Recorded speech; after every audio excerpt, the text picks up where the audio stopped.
Water is one of the most important substances on earth. All plants and animals must have water to survive.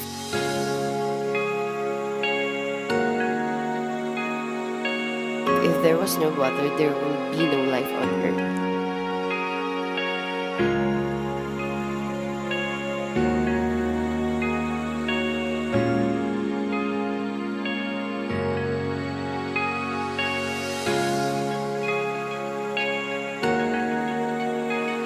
Apart from drinking it to survive, people have many other uses for water. These include cooking, washing their bodies, washing clothes, washing, cooking, and eating utensils such as billies, saucepans, crockery, and cutlery. Keeping houses and communities clean, recreation such as swimming pools, keeping plants alive in gardens and parks. Water is also essential for the healthy growth of farm crops and farm stock and is used in the manufacture of many products. It is the most important that the water which people drink and use for other purposes is clean water. This means that the water must be free of germs and chemicals and be clear.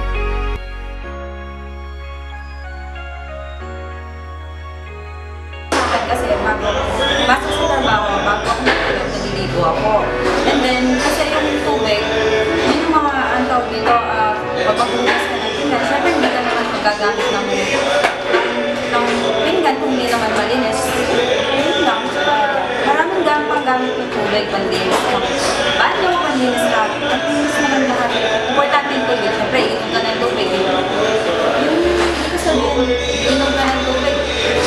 Kahit hindi ka kumain, yan ang uminom lang ng tubig. Yun lang.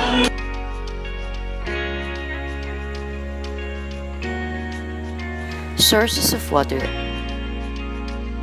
There are many ways in which we can collect water. The main sources are discussed. Surface water. This is water which falls to the ground as rain or hail. This water is collected from a special area called a catchment. The catchment feeds water into a holding area via rivers, streams, and creeks. The water is then stored in a natural or artificial barrier called a dam or reservoir. Dams are usually placed at the lower end of valley. Catchment areas are usually far away from towns or cities to lessen the chance of the water being polluted. There are laws which control human activities such as farming and recreation in catchment areas and on dams to make sure what water supplies are kept potable. Rivers or lakes. Town or community water supplies are sometimes drawn directly from nearby rivers or lakes. Springs. These are found when underground water flows out of the ground naturally without use of bores, wells, or pumps. Springs often occur towards the bottom of a hill or on sloping ground. Rock catchment areas and rock holes. Sometimes, large rocky outcrops contain low areas in which water is trapped. These low areas make good natural dams. Often, a wall can be built to increase the amount of trapped water. Excavated dams. Excavated dams are made by scooping out soil to make a large, shallow hole. These dams are sometimes placed at the bottom of a slope to aid water collection. However, this can only be done in areas where the soil will not allow the water to drain away very easily through the ground. For example, in clay soils, soils which do not allow water to drain away are called impervious. If a community wants a dam in an area where the soil is not impervious, this can still be done by digging the hole and lining it with clay or an impervious liner, such as concrete or heavy plastics. Excavated dams are often used by farmers to supply water to stock. There is often a layer of water lying beneath the ground surface, trapped by an impervious layer of rock, which will not allow it to drain away. The water may be close to ground level or it may be deep in the ground. This layer of water is called the water table. When this water table is close to ground level, the water may actually come to the surface and create a permanent wet area called a soak. This usually occurs in low-lying areas or hollows. Soaks are affected by changes in the depth of the water table. That is, if the water table drops, then soaks may drop up. Some causes of this can be drought or overuse of groundwater by people.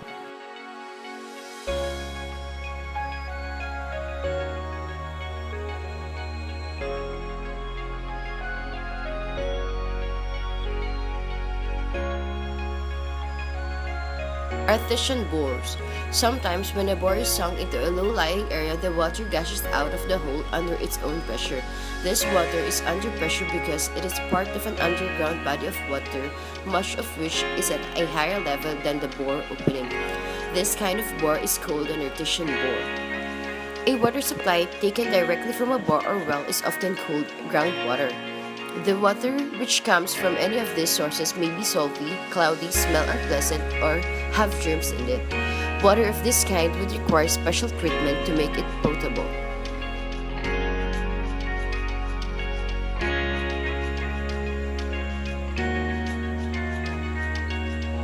The Angeles City Water District was created in September 1987 by virtue of a Sangguniang Panlungsod Resolution No. 66 dated September 1, 1987 during the administration of the late former Mayor Francisco G. Nepomuceno.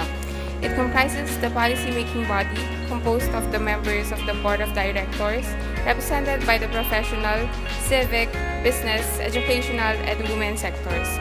The directors are appointed by the Mayor of Angeles City upon nomination by the sector they represent. The implementing arm is the General Manager appointed by the Board.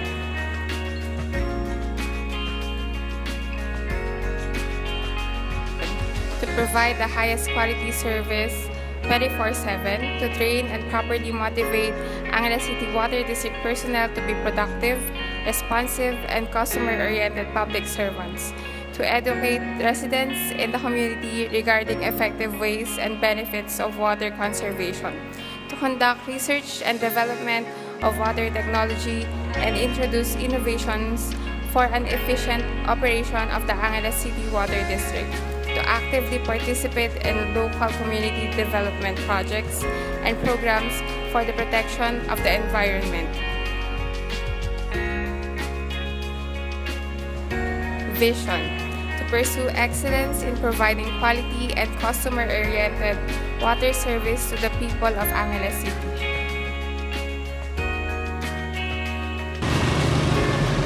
Ano po yung importansya ng tubig sa tubig? Siyempre, kung walang tubig, apektado ang lahat. Hindi ka makakaligo, hindi ka makakapaglaba, makakapaghugas ng pinggan. So, yun yung basic needs ng isang tao, yung water. Next question po. Ano pong feedback nyo sa Angeles Water District po? Okay, kasi unang-una yung convenience na mabilis makapagbayad. Sa service, okay siya. At the same time, ano siya, yung madali, on the way lang siya. Tapos, yung ano lang, feedback lang sa, minsan nawawalan kami ng tubig. Pero, siguro part din yun ng ano nila, na minsan ting umaga, humihina yung tubig natin. Mabilis po, malinis po ba yung tubig nila? Oo. Wala po times na harap yung kalawang po mga wala. Okay na. Okay naman, as of now, hindi pa kami nakakaranas ng interruption dun sa amin. Saan po yung lugar nyo? Ay, sa may Pandan po, Springside. Wala pang interruption na nawalan ng tubig sa amin. Regarding sa cleanliness ng tubig, hindi ko alam kasi mineral kami. Hindi po kayo umiinom sa gripo. Yung mga jar na alkaline na yun yung iniinom namin. Yun na yun. Okay naman yung service, wala naman masasabi. Dahil sa ngayon, konti lang, yung may sira ka lang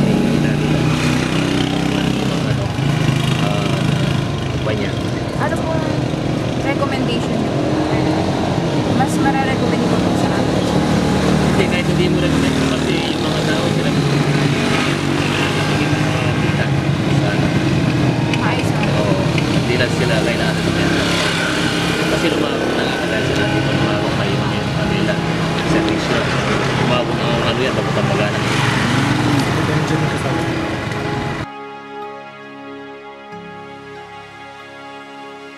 Yung bang tubig sa Angeles Water District, malinis ba? Tapos di pa napuputulan, tuloy-tuloy ba yung tubig, gano'n? Napuputulan. Baka malinis ka naman minsan at walang tubig. Bilang na minsan sa isang araw, ang matagal sa walang tubig.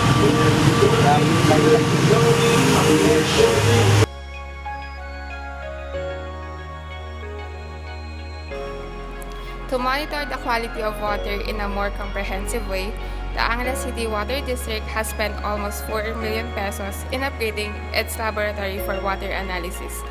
For its bacteriological analysis, Angeles City Water District is conducting total coliform test and fecal coliform test using the multiple tube fermentation test and heterotrophic plate count using the pour plate method. Heterotrophic plate count describes a broad group of bacteria that include pathogens, non-pathogens, and opportunistic microorganisms. It can be used to indicate general biological condition of drinking water. For physical and chemical analysis, Angeles City Water District can now analyze 30 parameters including some heavy metals which are found to be toxic in nature. With its newly acquired atomic absorption spectrometer, Angeles Water District can analyze lead, arsenic, cadmium, chromium, and mercury. The upgrading of its laboratory facilities is in compliance with the new standard sets by the revised Philippine National Standards for Drinking Water 2007 under the Department of Health, Administrative Order Number 2007-0012 dated March 9, 2007, and by the Local Water Utilities Administration Memorandum Circular 002-08 dated March 5, 2008. Provision of safe water supply prevents transmission of waterborne pathogens and reduces the exposure of individuals to chemical and physical hazards that could be ingested through contaminated drinking water. Continuous development of policies and programs are geared toward minimizing the risk of contracting waterborne diseases.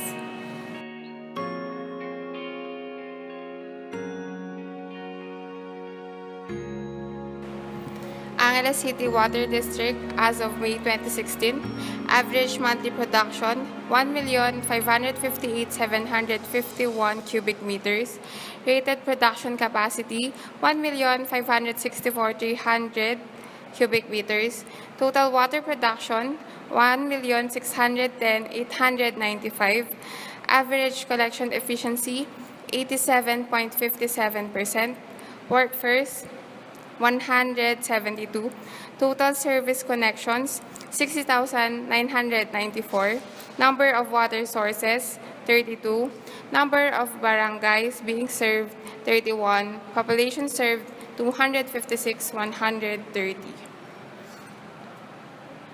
Audio Jungle.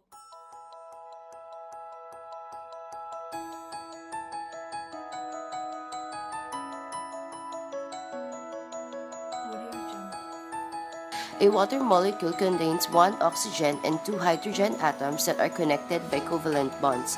Water is a liquid at standard ambient temperature and pressure, but it often coexists on Earth in its solid state, ice, or gaseous state. It also exists as snow, fog, dew, and cloud. Water covers 71% of the Earth's surface. It is vital for all known forms of life. Water on Earth moves continually through the water cycle of evaporation and transpiration, condensation, precipitation, and runoff, usually reaching the sea. Evaporation and transpiration contribute to the precipitation over land. Water used in the production of a good service is known as a virtual water.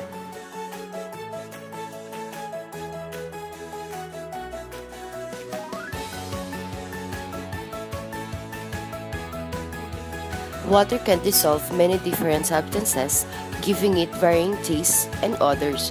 Humans and other animals have developed senses that enable them to evaluate the potability of water by avoiding water that is too salty or putrid.